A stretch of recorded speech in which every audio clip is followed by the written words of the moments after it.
May napapansin po ba kayo mga kababayan dito kay dating Pangulong Duterte? Kasi several months back, 'di ba napakatahimik niya? Hindi siya sumasali sa mga usaping politika.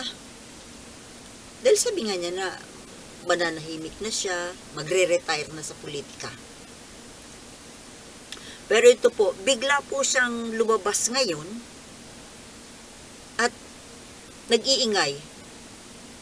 Nag-umpisa po itong paglabas niya uli na nagiging siya, parang palaaway. Masyadong palaaway. Pero sa bagay, noong panahon pa naman kahit na noong presidente siya, di ba? Mahilig siya sa away. War freak. Mahilig magmura. Buti ngayon wala pa siya. May minura na ba siya? Parang wala naman.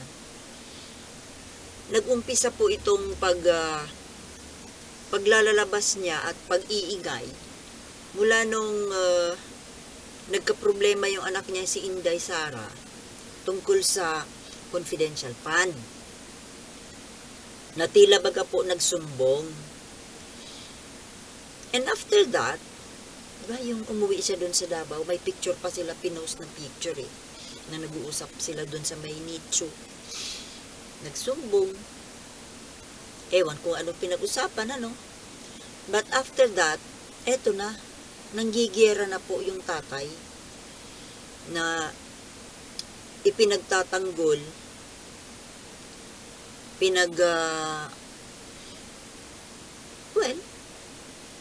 pinoproteksyonan ba yung anak?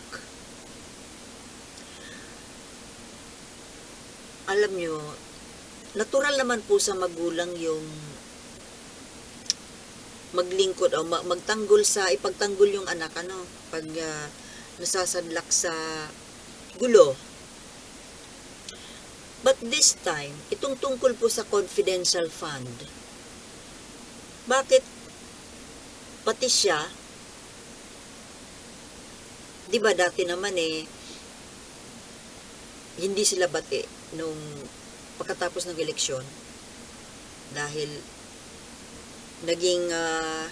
nagkaroon sila ng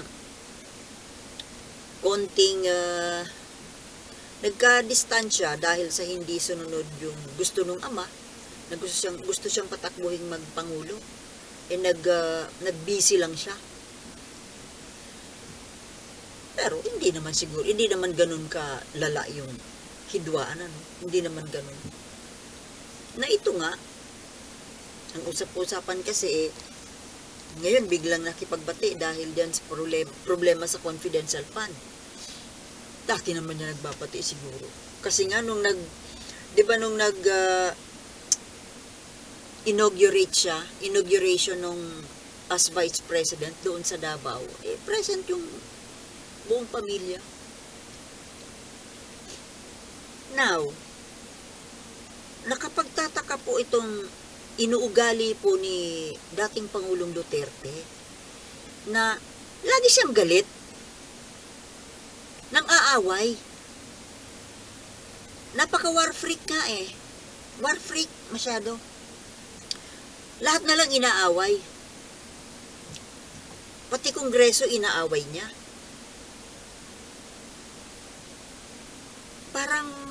Parang wrong move yata na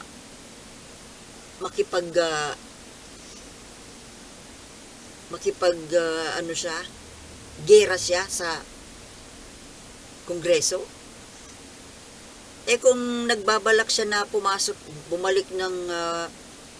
bumalik sa politika na, di ba, kinukumbinsi siya ni Gloria Arroyo na tumakbo na senador.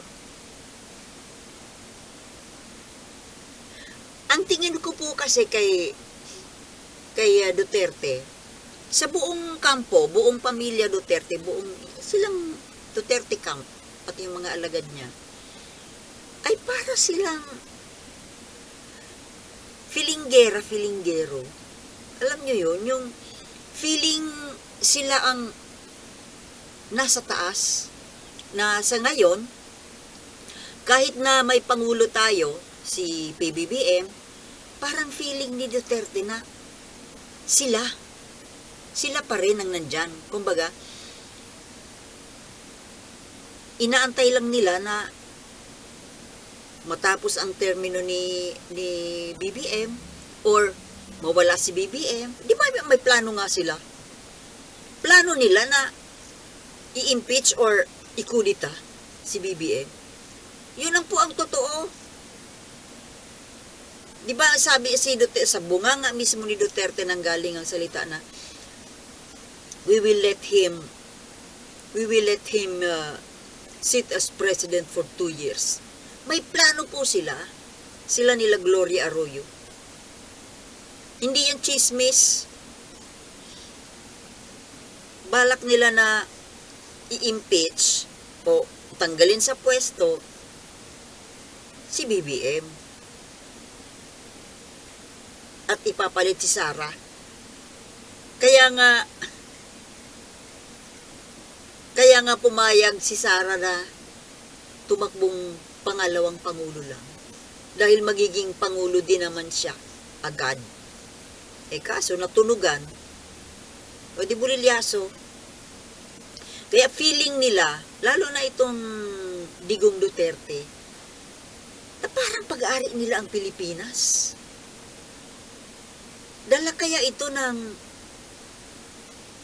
yung confidence niya na nandiyan dyan sa likod niya kasi ang China na handang umalalay, tumulong sa kung anumang mga plano, mga madidilim, mga maiitim na plano. May sinabi pa nga siya na I have my own kingdom. Oh, kingdom. Saan ba yung kingdom niya? Ang nire-refer niya na kingdom niya, Davao, di ba? At totoo naman, talagang ang Davao parang kaharian nila. May makakapalit pa ba dyan sa Duterte? Ari nila, pag-aari nila ang Davao. Yan ang kingdom niya. At ito nang maging pangulo siya, at kasunod, yung anak naman ng magiging pangulo, parang ang plano nila, gagawin nilang Davao yung buong Pilipinas. Di ba? Gagawin nilang kaharian yung buong Pilipinas. Kaya nga nung 2022, pilit niyang nagpapatakbo na pangulo ng sariling tao. Na una, ang gusto niya nga si Inday, anak niya. Parang hindi sila bati nun. Hindi lumalapit sa kanya si Inday, mas nakikinig kay Gloria. Kaya si Bongo ang pinagtiyagaan niyang patatakbuhin. Nasumuko naman. And then last 2 minutes, si Bato ang pinatatakbo niya. Gusto talaga niya na sarili niyang tao, yung masigurado niya na ang papalit sa kanya ay hawak niya pa rin, na siya pa rin ang nasa likod magpapatakbo. Kingmaker, kumbaga. Kasi nga, may kasunduan siya sa China. Kaya ngayon nung si BBM ang naging pangulo, nagkaroon siya ng malaking problema ngayon. Dahil kinukulit siya ni Xi Jinping sa kung ano man ang pinag-usapan nila. Anong kasunduan nila. Naniningil na yung Xi Jinping. Kaya kita nyo kung ano-ano ang pinapalabas na mga salita. Kaya so, ibigay mo na yan kay Xi Jinping yung West Philippine Sea para maging safe tayo. Kasi pinipressure siya. Yan kasi nakikipagkasundo kay Satanas. Di ba? Isinangla yung kaluluwa kay Satanas. At silang mag-ama, silang buong Duterte camp, feeling nila, sila ang maghahari sa Pilipinas. Palalagpasin lang nila itong Bongbong administration na hanggat maaari, isushorten nga nila. Yun talagang gusto mangyari ng mga iyan para mamayagpag na yung China. Dahil gusto nila makipag-alyansa sa China. Gustong talunin yung Amerika, gustong kalabanin ng Amerika. At gusto ni Duterte, kasali siya. Kasali ang Pilipinas. Na akala mo naman kapag nakuha na ng China ang Pilipinas at ang Pasipiko, akala mo naman bibigyan pa siya ng papel? May papel pa ang Pilipinas? Wala namang respeto sa atin yan Maliit ang tingin sa atin ng China, sa ating mga Pilipino. Proof? Ito ngang nung presidente itong Duterte, di ba kinaibigan niya? Para maging safe daw tayo, para wag tayong awayin, girahin o saktan, kinaibigan niya. Pero ano nangyari? Di ba hindi pa rin naman rinespeto? Ni hindi nga ibinigay sa kanya yung mga pinangako na mga project mga pagpupundo sa mga big ticket projects. Di ba pinangakuan lang? At ngayon,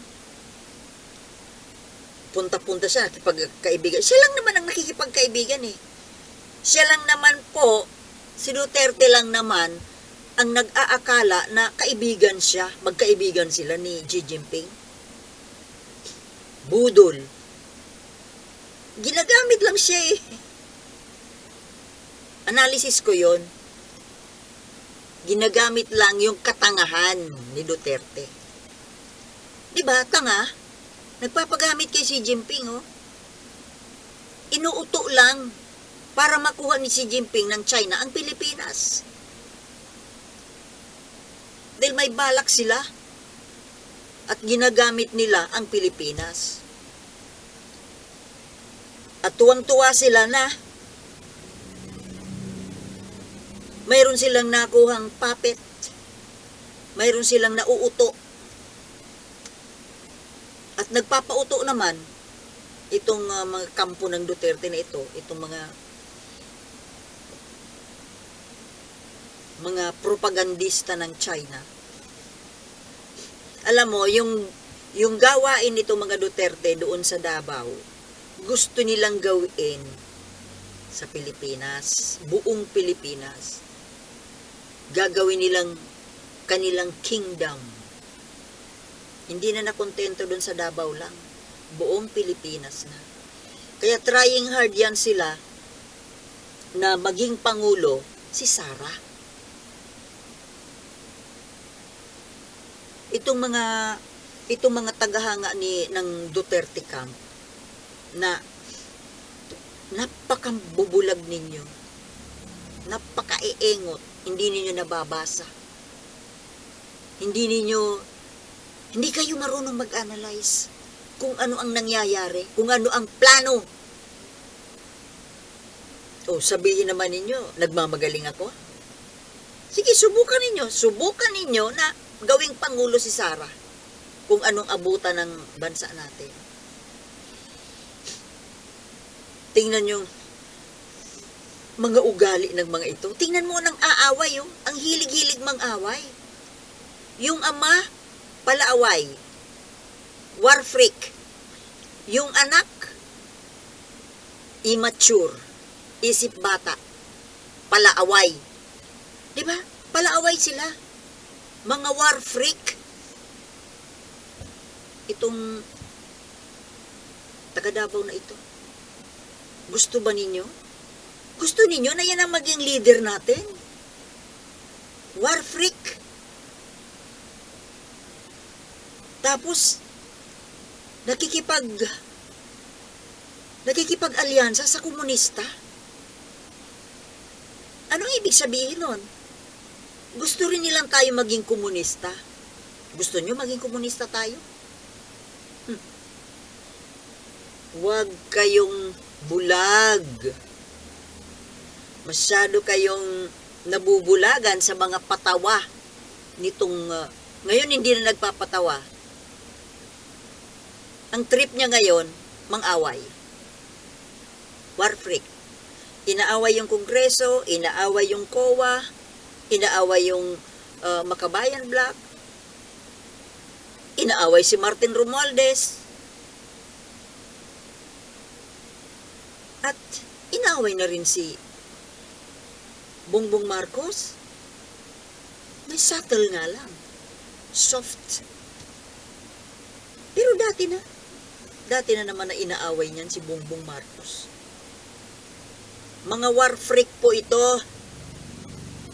Kaya mga kababayan, yung mga nakakapag-isip pa dyan ng tama, pakishare naman po nitong pinag-uusapan natin. Na sana mabuksan man ang isip nila na huwag tayong papatol sa ganitong klaseng tao na maging leader natin. Ngayon, itong mga bubulag-bulag na ito, kunti lang naman sila. Basta tayong mga bukas ang isip, yung normal ang isip, nakakapag-isip ng tama. Siyempre, yung nakakapag-isip ng tama, normal. Pakishare po ninyo, palawakin po natin, i-spread po natin ang hindi naman magandang balita, masamang balita. Yung tungkol dito sa mga maitim na plano nitong mga Duterte Camp. Okay po? Okay? Sige. Thank you for watching ulit at magkita-kita po tayo. Usap-usap ulit tayo sa mga susunod na vlogs. Okay? Peace!